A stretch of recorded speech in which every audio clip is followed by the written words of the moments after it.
All right. Let's see. For PRs this week, we've got three new ones that I saw. One from David Zafman.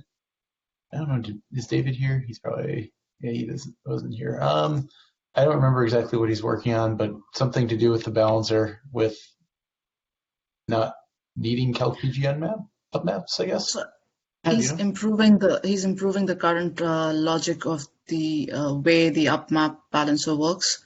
There have been complaints that it is too slow at times because the optimization is not written well. So he's trying to find ways to improve that and reduce the time the balancer takes to come up with a new optimization plan.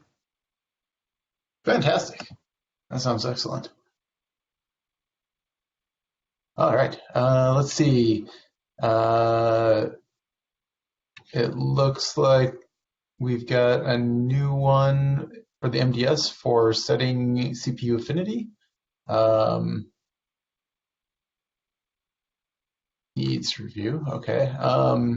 So I assume Patrick will look at that soonish. And then a new one from Adam with always with a creatively titled commit or pull request name. I've got the world on a string sitting on a rainbow. Uh, that appears to be string optimization using string view, or at least amongst other things, I think. But that was what I took out of it. Matt, was there anything else interesting going on there? There's some other similar level stuff like vector swapping lists for vectors and some other things, and then bunch of Cool. very very concise little lambdas for other stuff. Nice, nice, excellent. So okay, let's see. That's all I saw for new stuff. That doesn't mean I didn't miss something. I was kind of out of it this morning. Um, let's see. For close things, Neha's quick fix for Nautilus to disable RM range merged. So that's good. Um, decrease the default max OMAP entries per request. That merged. I object merged. That was huge. So I think there's a couple of fixes that are in the works for that. It may be causing some issues in the test suites. I guess M's not here, so we can't talk about that easily. But yeah, just some things that need to get fixed there. Um, let's see. Oh, my PR for setting the Blue Storm and Alex size to 4K merged. That may have been a little bit premature. It's great for SSDs and NVMe drives. It seems to always be either very close to as fast as 16K or faster in some cases. And then the big advantage is that it reduces the amount of space amplification. So for SSDs, it's really good. For HDDs, maybe there are trade-offs that we have to decide on. So I've got a discussion topic for that later. Um, let's see, moving on. This ePoll events from user space PR got closed by the Stalebot. I think no one really knows how to test that or what to do with it because it requires experimental stuff in the kernel. So maybe it's just premature, and we'll get back to it at some point. But yeah, for right now, I think it's maybe difficult to test and effectively determine if it's how useful it is. Um, let's see. Oh, there's a Luminous one here that was closed. That was an old one. Avoid OSD consume map. I don't know why that was closed. There was no explanation, but I guess it's just because it's old maybe and wasn't getting any attention. All right, we've got a couple that have been updated. This PG autoscaler default PG num to 16 has been approved and added to WIP Kifu testing. That's a really good, I think, default behavior. I think that we may need to do a little bit more in that kind of similar vein, but this is a good start. RBD cache. Oh, this is this replicated log core codes part 1. That was part of a much bigger PR previously, and Jason reviewed it. It's kind of a smaller portion of that previous PR. It's gotten updates. Hopefully it's ready for testing now. This enhanced OC NUMA affinity compatibility, Sage looked that over, and now it's, I think it's soon to be QA'd. Eric's filtering improvements for RGW CLS code in the OSD. That's been updated again. I think it did get through its rebase that apparently was difficult last week. So I don't know, Matt, do you know, is that up for review soon, or is there still more stuff that needs to be done? Which one? Eric's filtering changes in the CLS code. I thought that had been reviewed, so that we should revisit that, because that was thought to be ready for merge quite a while ago. Yeah, he rebased it, and then I think he made some more updates on top of it this past week. So I wasn't sure if it needed a new re-review, or if it's still kind of just. Well, probably needs. I'll bug Casey, but it probably needs to be just looked at. I mean, Sure. I don't know what its status is, but it probably needs to be reviewed. Sure. Cool. Let's see, the distributed data cache. I think that's just being rebased soon, hopefully. And then this VLA PR, it needs a rebase. I think we're hoping not to let it kind of fall off the list here and be closed by the stale bot, but hopefully we can get that in, because that'd be really good. And I think that's about it for this week. There's still some stuff in the no movement category here that we're trying to keep alive. My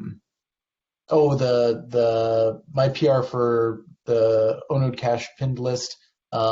Josh was able to find the bug that was in it, which is really good. So he's got a PR that then pulls my PR 3964 back in and then applies that fix. So that's exciting.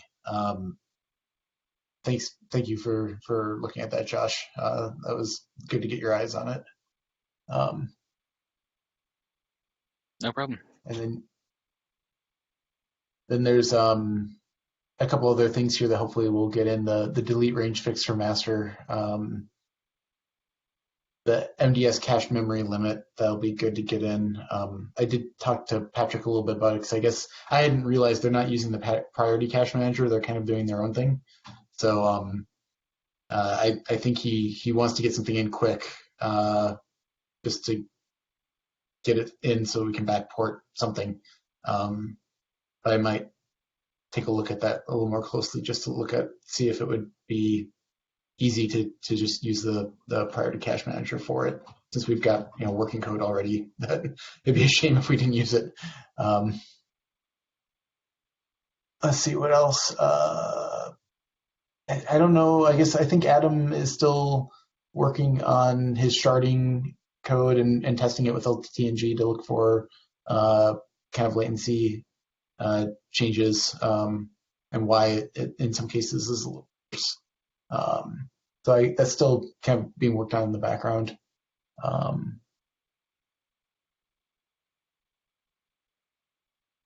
There hasn't really been any new discussion on inlining small objects in the O node.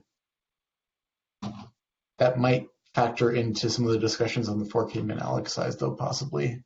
So maybe we should make note of that one.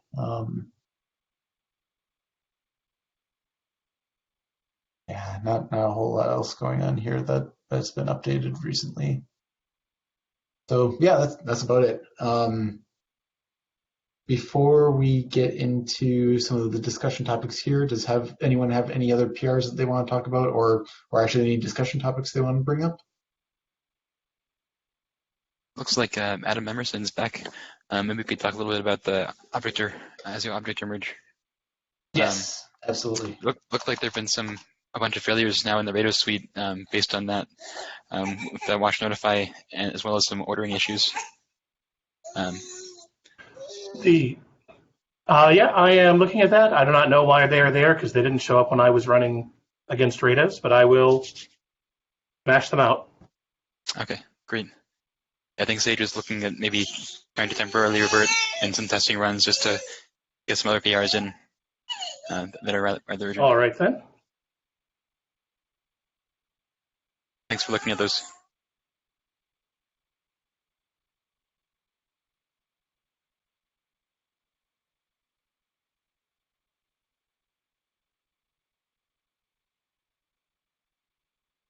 All right, I added notes for that under the discussion topic.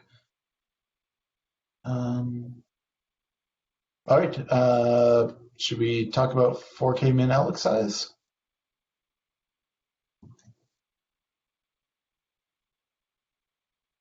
Okay, we've got a PR that just merged that sets both the SSD and HDD min Alex size to 4K. That was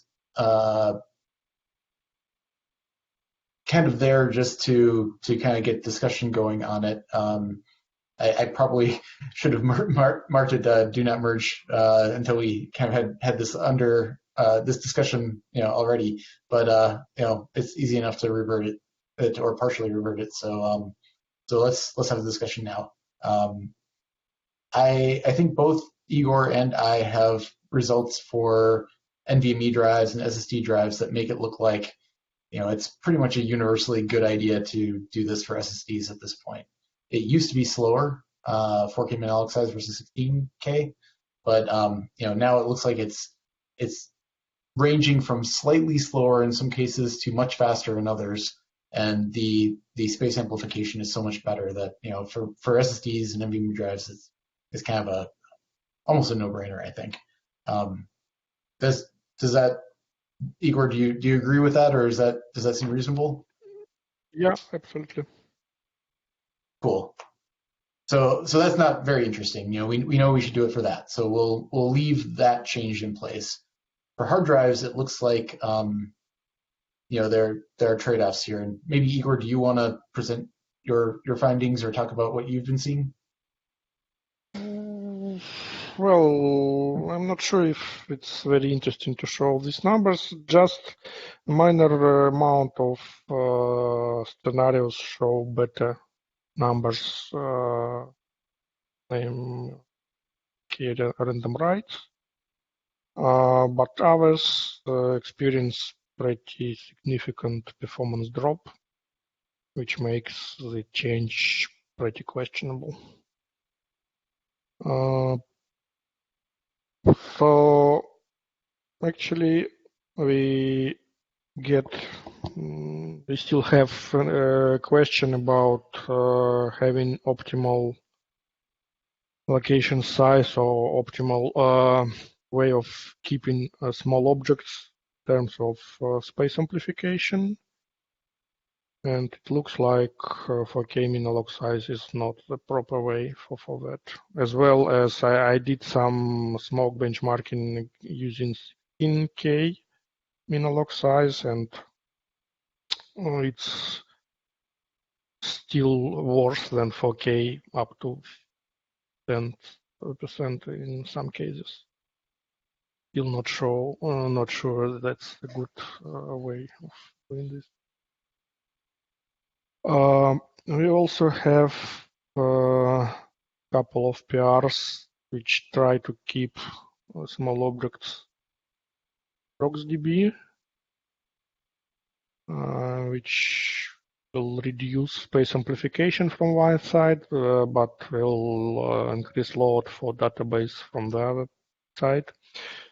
And actually, I started thinking about third approach, which will use two different log sizes for main device, and tries to keep small objects using 4K min log sizes, and other stuff using our regular defaults. It's at its early stages, so but maybe we should postpone this.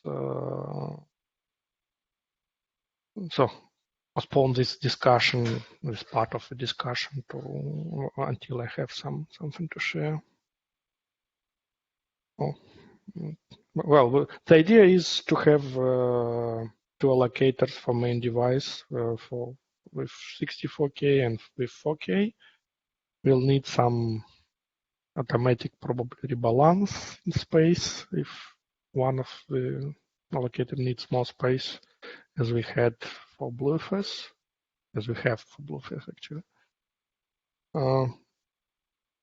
But probably it's better if it's possible, if it's doable.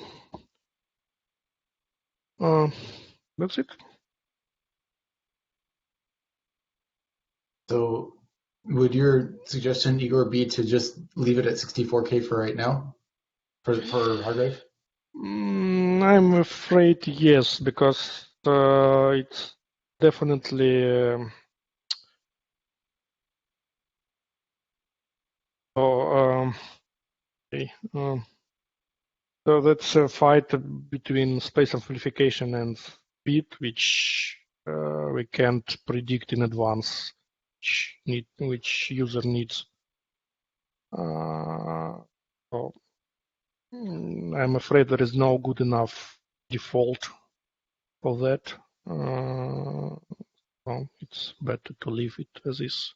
So I suppose performance is more important by default. So probably. Is there any value in looking at like a 16K or 32K Manelic size? I can't say anything about 32K. I haven't tried that, but 16K is bad in both. It still has pretty high space amplification, and it still has performance degradation. I suppose 32K will suffer the same. It's again it doesn't provide big saving for space amplification.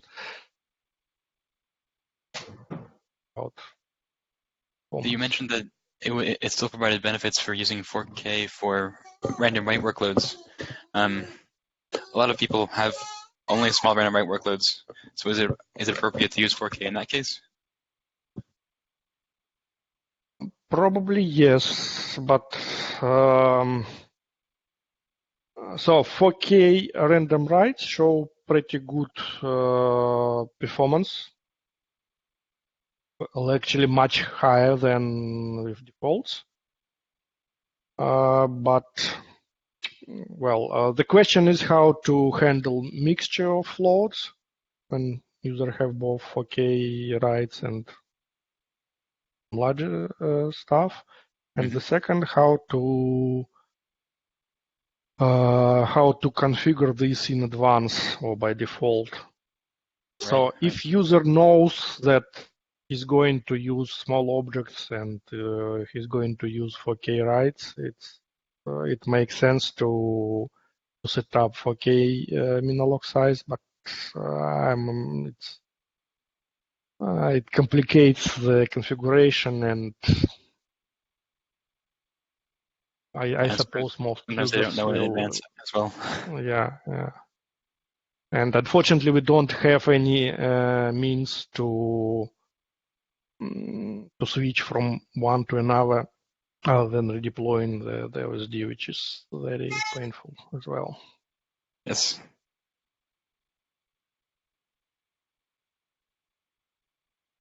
Your idea about trying to use multiple allocation sizes for different types of workload sounds pretty interesting. Although it sounds like it might get very complex. Well, for maybe we can have some workaround for users who realized that they need 4K minlog size. Probably quite easy to reduce minlog size for existing OSD. That's an interesting idea. Yeah. maybe we can provide a sort of offline procedure like FS check or repair to do that.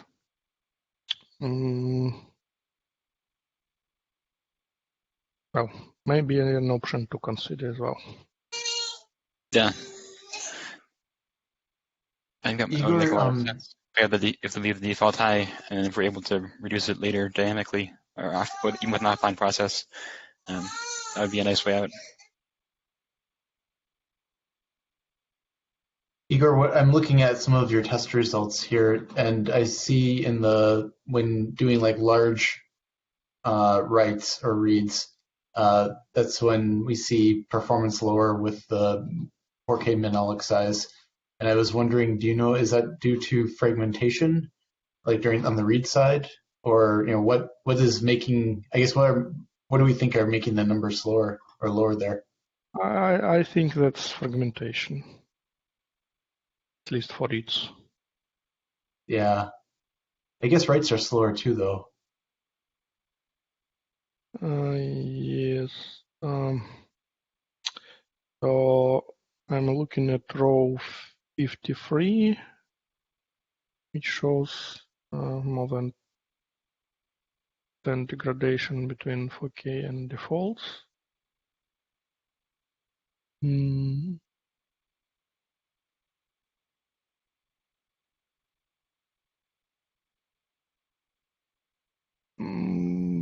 Well, actually, I don't know what's happening. I didn't perform any deep analysis of these results. They look pretty consistent, but no analysis on each. What's the difference between line 50 and line 54? 50 and 54, just a different state of the cluster. Okay. So they run on the same data set. So, I mean, it's a bit different cluster state with much patience, things like that.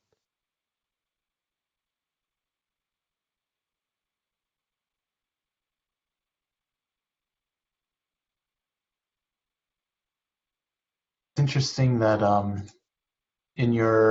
on line 52, the 4K through 128K rand writes are faster with the 4K min-elec size. In the previous tests on line 23, it looked like it was the other way around.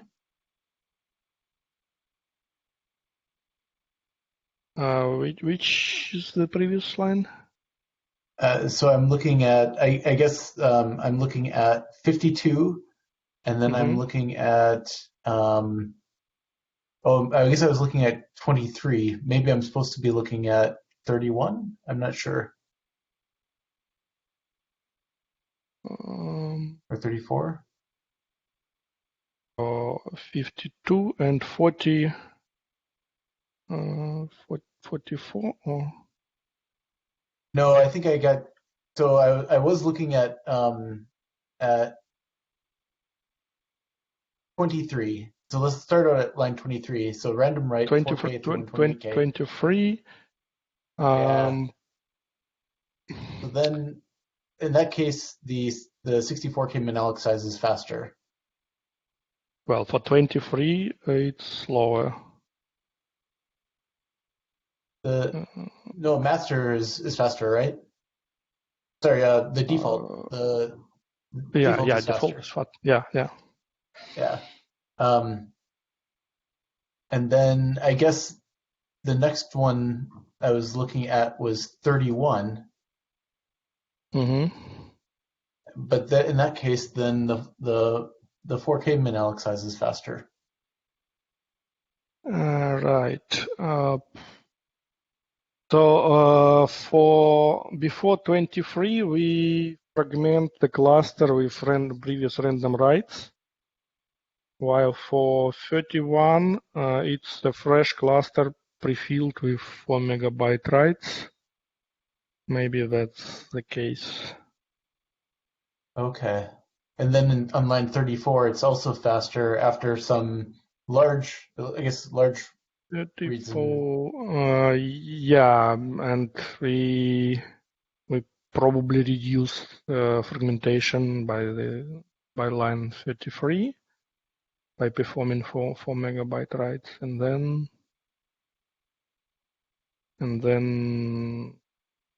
okay, minimal size is fast again, but that's, well, it's rather speculation so far. So as I said, no deep analysis in these Sure. numbers.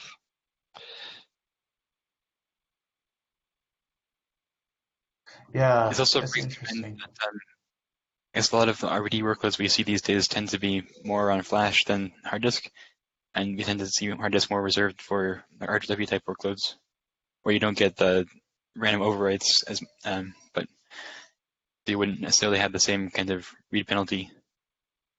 You still have the same penalty, I guess, for like the 4K writes, though. Sorry, 4 megabyte writes that you're seeing here.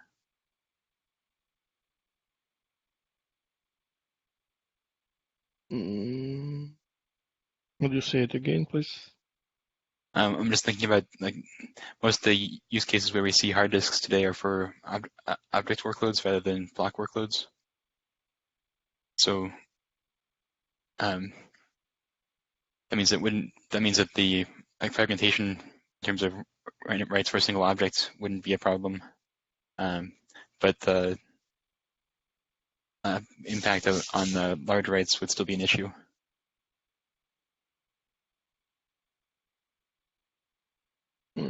So yes, you are saying that for GW workloads, we can be beneficial to use 4K min-log size due to space simplification, and we don't care much about I'm performance saying in this that case.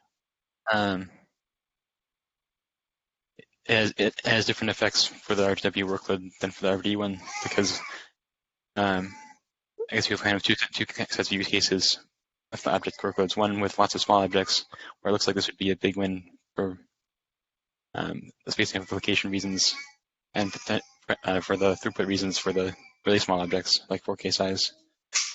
And on the other hand, you have workloads that are entirely very large objects, where it looks like the 4K would be a very large disadvantage at this point. Well, yes, 4K min-log size behaves pretty bad when we perform some unaligned overrides, Right. partial overrides, and probably for GW that's not the case, and it might show better numbers indeed. Well, the question again, how to predict this on OSD deployment, and so user should be professional enough to predict all this stuff and configure things properly. I guess my point was that maybe we could worry about the two separate cases for hard disks, in terms the very small writes and the very very large writes, not necessarily the random reads as much.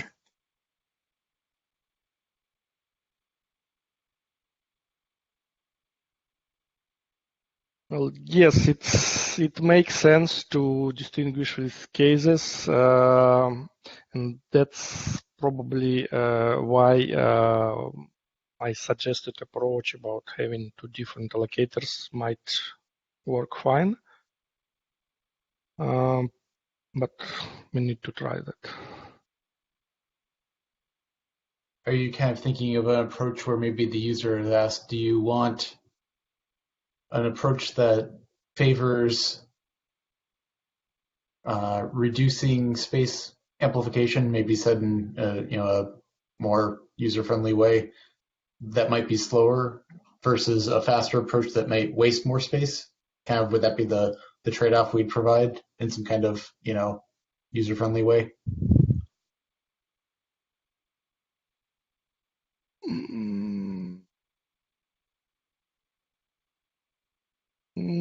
I can't say that I like this approach much because that this raises more questions than helps things. Sure. Yeah, I think it's tough to try to put this off onto users. I think if we can, we should try to make it more automatic within the OSD. Sure. Maybe a first step would be just to figure out if there's something easy regarding why the 4 megabyte IOs are slow with the 4K min Alex size. I'm not sure I understand why we would see that in a case where you are just writing out a bunch of new stuff. Yeah, maybe there's some optimization we could do just for the write path in that case. Right, that was my question. I didn't understand why min Alex size affected large writes. Well, actually, there are no results in this report for fresh 4 megabyte writes.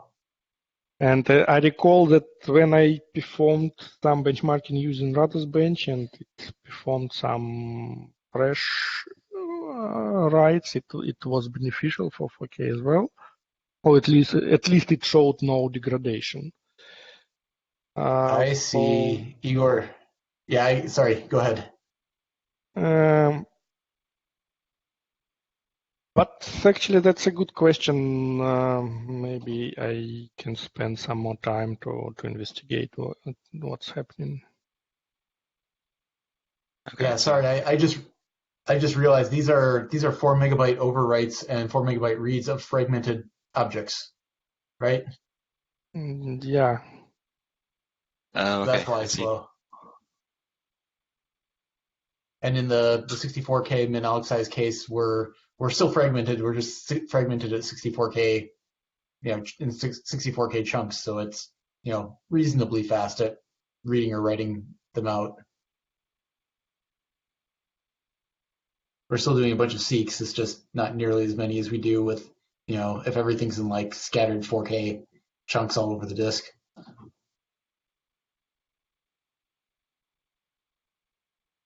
Yeah, that makes sense to me. I mean, the only other question I have is the amount of metadata that's required to store, with min Alex size 4K. I mean, obviously, if you have large objects, that's not a problem. But if you really are making use of that small allocation size, does your metadata, like your size of your RocksDB, start to rival the size of your data itself? It's bigger, but it's not like, from what I've seen done, it's not like a linear thing because you still. Well, first of all, it depends on fragmentation of the space. Yeah.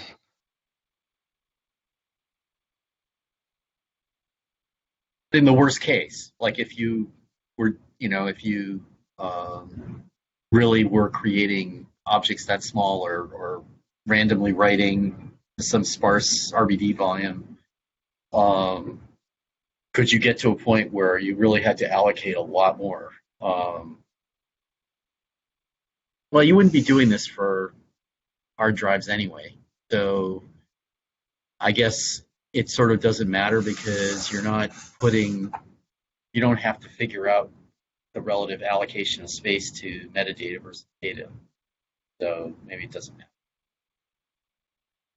Well, it's not like you're multiplying it in a way that if you have like a 16K min Alex size and a 4K min Alex size, it's not an overall 4x increase in metadata. It's just the chunk size, right? It's only the metadata relevant for that allocation size that's more. So I don't think we've ever done an exhaustive analysis of how much that actually increases it, but it's somewhere between 1x and 4x for that overall.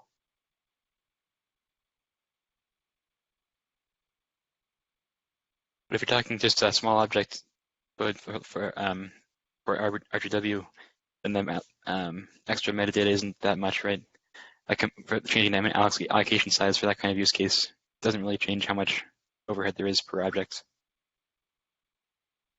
for the small Yeah, objects. and Josh, I was thinking of the case of like a 16K object with a min-alloc size of 16K versus 4K. I mean, there's a Okay. little bit more, right?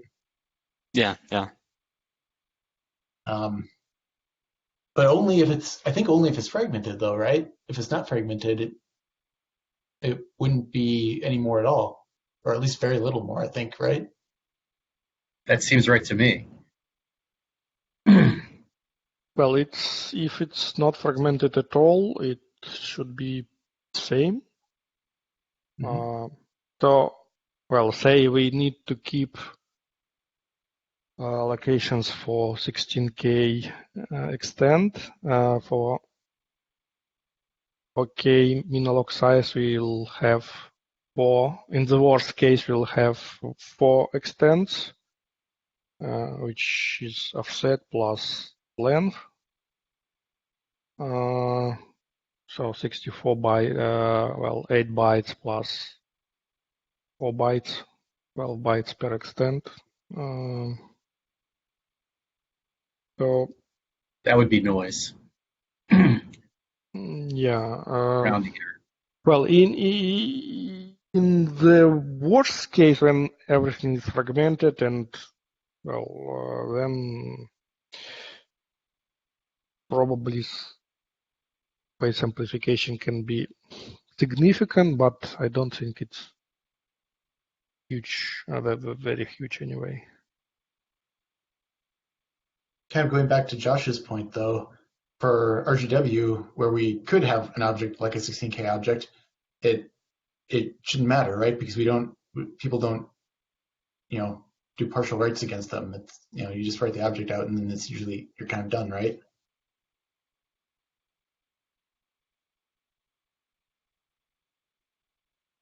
Sounds right to me. I guess you could have fragmented objects if you don't have a contiguous space left to write out a new one.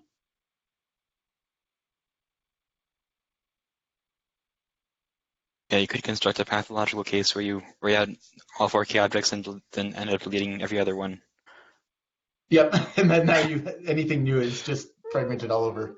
So. But still, I wouldn't be like the overhead of abstracting like 4 extents is not very large compared to like the few kilobytes or 10 kilobytes that it takes for an owner RGW objects, right? Yeah, and if you had a 16K min-alloc size, you wouldn't even be able to do it because you would have already run out of space. That's right. That's right. So you save. Yeah. Yeah. At least in this case, it worked. It might be slower, but it actually worked. Whereas in the other case, you just wouldn't have even been able to do it in the first place. So we're still better off. Yeah. So I guess I'd be curious if you run like an RGW workload against this, what the behavior looks like with a mixed workload of small objects, because it seems clear that with pure small objects it would work well, and with pure large objects, it sounds like that wouldn't be much overhead with a fresh space. But if you have some mixture, it'd be interesting to see what the impact was. Yeah. If there was a fragmentation that it would cause problems, or if the performance wouldn't be affected. Josh, when we started this conversation, I was very much leaning towards just leaving the 64K min-alloc size for hard drives. But after your observation, I'm kind of swinging back to maybe eating the performance hit only on RBD, since RGW seems like it might not actually suffer.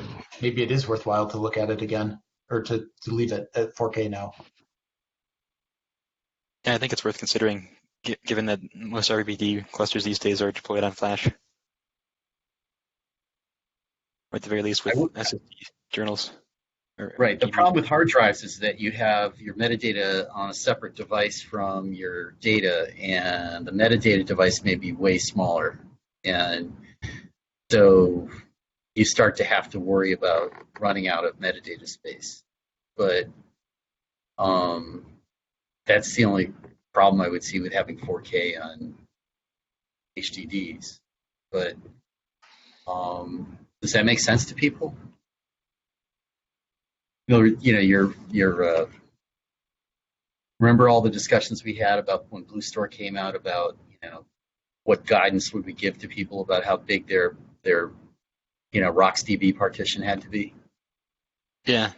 Although for RBD, it does try to pre-allocate when it can to have a full 4 megabyte object. It might be interesting. Igor, do you have the numbers for like the TB sizes in this case, so you could try to get an average for like the overhead per object? No, I don't have any numbers. Well, I expect pretty visible metadata increase for large objects and probably for large RBD objects in case we have high fragmentation. So in this case, the amount of metadata we might need to keep extent map, it's pretty high comparing to object metadata itself. For RGW load, which itself has pretty high metadata, pretty large metadata, the increase is probably not that large, just because we have plenty of metadata anyway. Yeah. And for RBD, I'd be curious. I mean, even if it's a very large overhead per object, if the objects are so large that it might not matter. I mean, if it's like 100K per object, that's probably still much less space than an RGW workload uses. Well, yeah, RBD in general has a very, very low amount of database usage. I've got some numbers from a while back, but I mean, it's a fraction, a very small fraction of what our RGW uses in terms of database space. And I suppose in absolute numbers, the increase wouldn't be very, very large anyway. So in relative increase, it might be pretty significant, but 2 or 3 times. But as we have pretty low initial amount, it wouldn't be very large in absolute numbers after the increase. Well, couldn't you think that the worst case for a 4 megabyte object would be to divide it into 4K extents, and that would be like 1,000 extents, but that's still not that big according to what I heard, right? So how big is an extent in BlueStore? I forget. Well, you mean it's like tens of bytes, right? So something like that, yeah. So it might be like 10K, worth of extra stuff, but per object. But out of 4 megabytes, that's a pretty acceptable ratio, I would think. The only other question I have is there any, like you, Mark, you always talk about RocksDB space amplification, and could that throw a monkey wrench into things? Sure, if the individual objects aren't that big, but if it reaches some kind of threshold where it has to add an extra level or do something like that. I'm not the expert at this, but sure. So there are 2 different things, right? There's write amplification and space amplification. The write amplification grows kind of exponentially as you increase the number of levels, from what I've seen. That's scary, but that's separate from the space amplification issue, where you can have the same key value pair appear in multiple levels at the same time.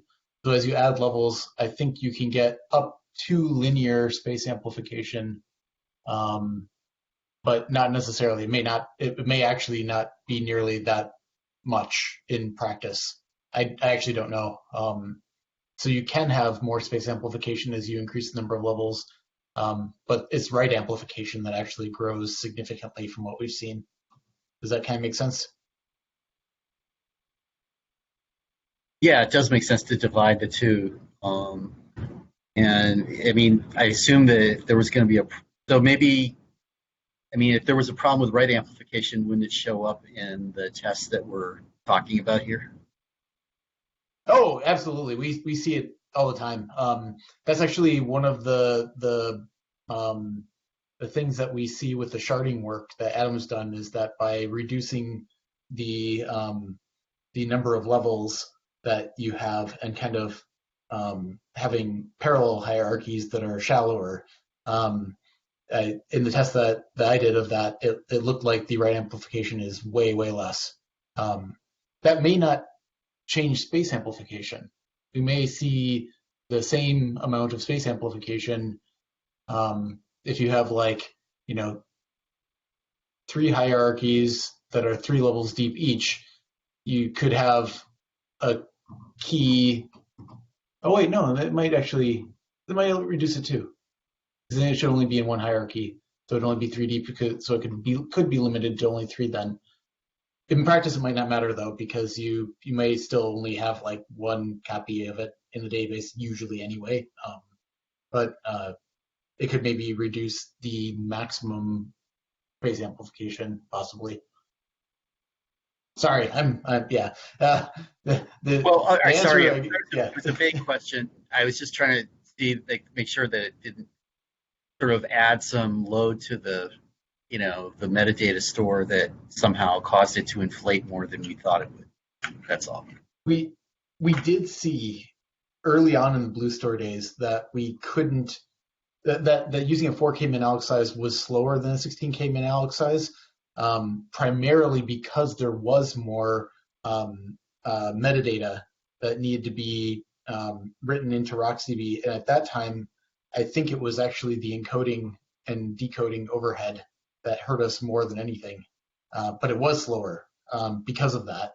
And now I think it looks like we've made enough improvements in the right path and in other places that that even though we do have a little bit more metadata, the advantage of not doing a double write for small IOs is bigger than the disadvantage of that small amount of extra metadata.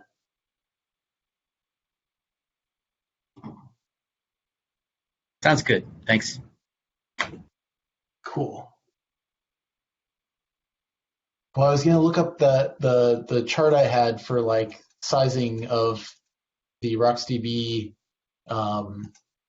database for different workloads, and I don't know where it is. I'll have to go find it somewhere, but I'll send out I'll put that in like the Etherpad or something if I find it.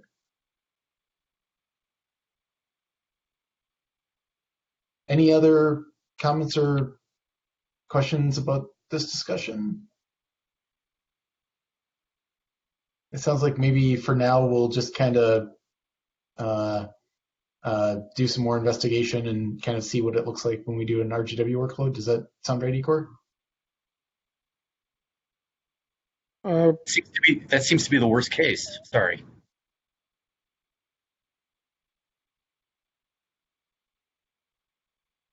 But I think we're thinking that the RGW case actually might be better because with us than like an RBD case because there aren't overwrites, right, Josh?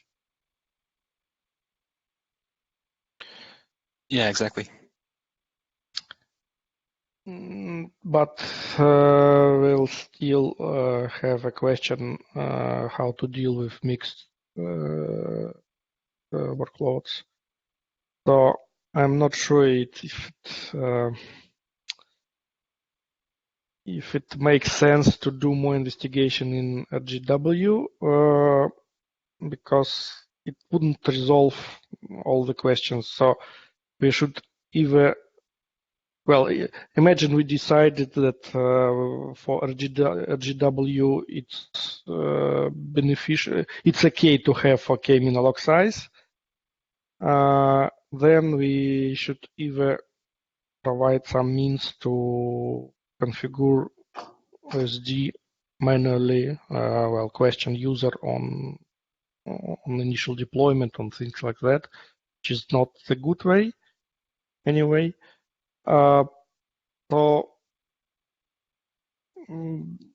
it looks like we don't have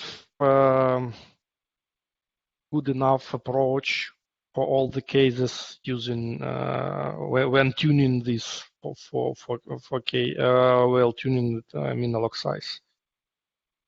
So we should probably search for some different approach to provide space saving. Because tuning the min log size is not the universal approach. Wouldn't fit for mixed workloads.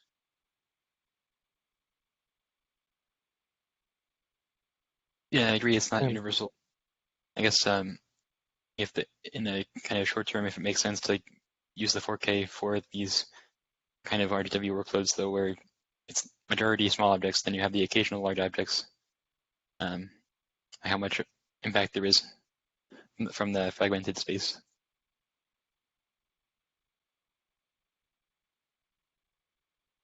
Could we do it at the pool level? Could we change the alloc size at the min alloc size at the pool level? No.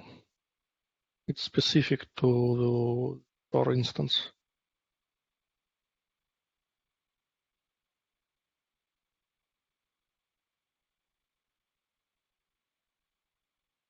You can probably do some tricks using different SD instances for different pools. Yeah. But it looks pretty complicated for me. Okay.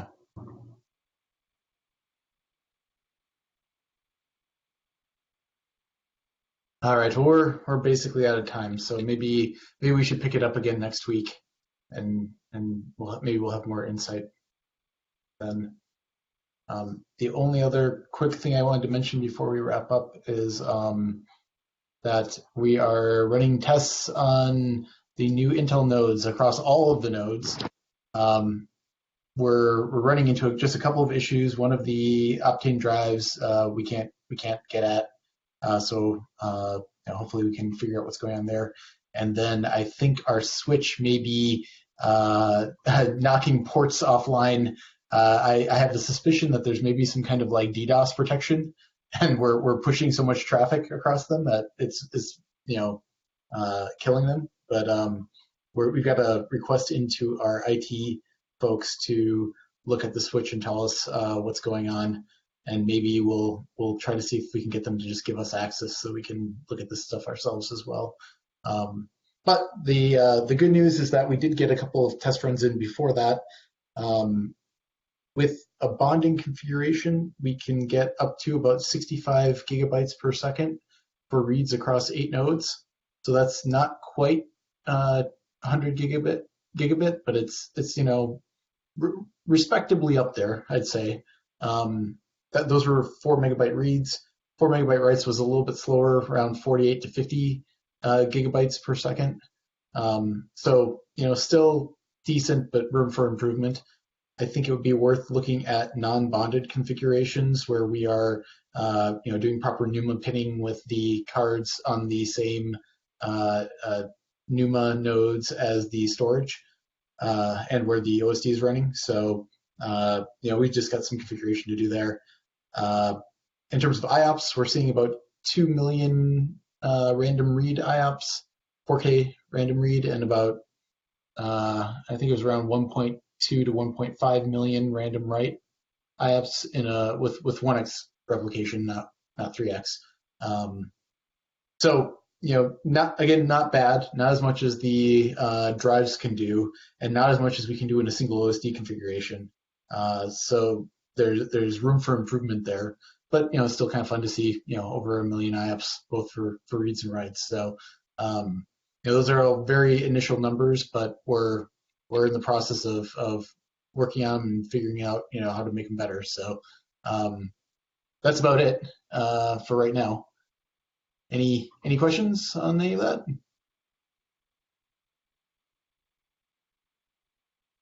All right. Well then, that's it for this week. And have a good week, guys. And I'm sure we'll probably talk about more about the min-alloc size next week. So have a good week, folks. Thanks, Thanks. Glenn. Bye. All right. See ya.